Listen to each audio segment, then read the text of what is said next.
All right, let's talk about the future, specifically the year 2026. Now, we're not just going to throw out some random predictions. We're going to dig into a forecast that says 2026 is the year where all the hype, all the buzz from the past few years finally slams into reality. So let's see what that actually looks like. So, what's really coming our way? We hear about the next big thing all the time, right? But the analysis we're diving into today suggests something way more fundamental is happening. And this is the core idea right here. 2026 isn't going to be about some flashy new gadget. It's about what this report is calling the Great Rebuild, a deep, foundational reconstruction of our technology, our cities, and yeah, even our economy. So to really get our heads around this rebuild, we're going to walk through 5 key trends. We'll kick things off with how AI is getting both a job and a body.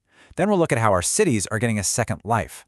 After that, we'll get into the weird paradox of economic growth without new jobs, and then we'll finish up with a massive shift in how we all think about privacy. First up, AI is getting a serious promotion. We are moving way beyond the simple chatbots we've gotten used to and into a world where AI acts like a real digital employee, a truly autonomous colleague. The huge shift here is all about agency. Right now, in 2025, we give AI commands. We talk to it. By 2026, the big prediction is that AI will be acting on our behalf. It won't just be responding to us. It'll be out there in the world, taking action and getting things done for us. And there's a name for this, of course. It's called Agentic AI. The key here is that this kind of AI can handle an entire process, from start to finish, not just one little task, without needing you to hold its hand at every single step. So let's go back to that flight booking example. An AI agent isn't just going to show you a list of flights, oh no. It's going to go out and negotiate the best price. Then it'll cross-reference your calendar to make sure you're actually free, and then it'll handle the payment securely. It's the whole shebang, a true end-to-end service. But, and this is important, here's a little reality check from Gartner. This tech isn't some kind of magic wand. A lot of these agentic AI projects are actually predicted to fail. And it's not because the AI isn't smart enough. It's because so many companies are just trying to automate processes that are already broken to begin with. To really succeed, you've got to redesign the whole workflow from the ground up. Okay, so AI is becoming this powerful digital coworker. But what happens when that intelligence breaks free from the screen and actually enters our physical world? Well, that brings us right to our second trend. Intelligence is getting a body. And this gives you a pretty clear picture of what that actually means.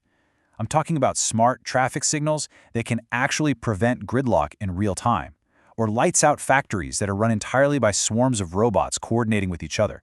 This isn't science fiction anymore. This is really happening. And the concept that powers all of this is just incredible. It's called the robot knowledge base. So when one single robot learns a new skill, it shares that knowledge instantly with every other robot in the network through the cloud. You're not just getting one smart robot, you're getting a collective workforce that is constantly and instantly getting better. So, our technology is being totally rebuilt. But what about the physical world that we all live in? Well, that takes us to our cities and a huge trend called the adaptive reuse boom. It's all about reimagining what we already have. And this is where it gets really, really creative. Instead of just demolishing old buildings, we're seeing obsolete office towers being completely transformed into vibrant living communities. Those dying shopping malls are being reborn as university campuses. Even giant stadiums are becoming community hubs that are used 24/7. The whole philosophy of design is changing too. This concept of biophilic design is going mainstream, which basically just means integrating living, natural systems directly into our architecture. Think vertical gardens climbing up skyscrapers, or even self-healing concrete, all designed to make our cities cooler, more sustainable, and frankly just better places to live. Okay, let's switch gears and talk about the economy. Because in 2026, we're looking at a real head-scratcher. The forecast is actually surprisingly strong, but it comes with a huge catch. So you look at the top-line forecasts from places like Goldman Sachs and JP Morgan, and they're projecting what they call sturdy global GDP growth, somewhere in the ballpark of 2.8 to 3.2%. That is a really resilient outlook. So here's the paradox. The good news? Inflation is finally cooling down, and interest rates are stabilizing. Fantastic. The bad news, though, is that all that economic growth isn't actually creating new jobs. And the reason for that is pretty clear. The productivity gains from AI are starting to displace a lot of those entry-level white-collar roles in finance, HR, and IT.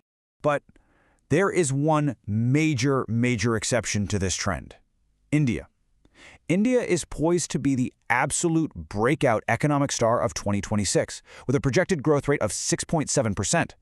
That's more than double the global average, and it's being driven by this powerful combo of domestic demand and a booming tech sector. Now for our final trend. This one is a cultural shift, and it is a big one. After years of just freely handing over our personal data, we're finally starting to see a real pushback. Consumers are demanding control, or what some are calling AI sovereignty. This is the great privacy pivot. And you know, this isn't just some fringe movement. The data is pretty shocking. A massive 2/3 of consumers say they would switch brands if they found out a company was hiding its use of AI.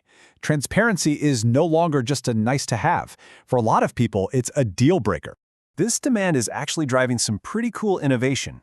We're seeing the rise of small language models that can run locally, right on your device, which means your personal data never has to leave your phone.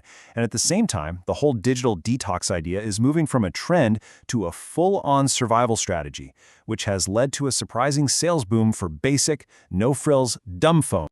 So let's just tie this all together. From AI getting a job and a body, to our cities getting a second life, to this paradoxical economy in a massive pivot on privacy. All of these different threads are weaving together. And they show that 2026 is truly shaping up to be the year of the Great Rebuild. Which of course leaves us with one final and pretty crucial question. As we hand over more and more of our world to autonomous systems and live in these rebuilt cities, what does that mean for our role? In this new, rebuilt world, what's it going to mean to be human?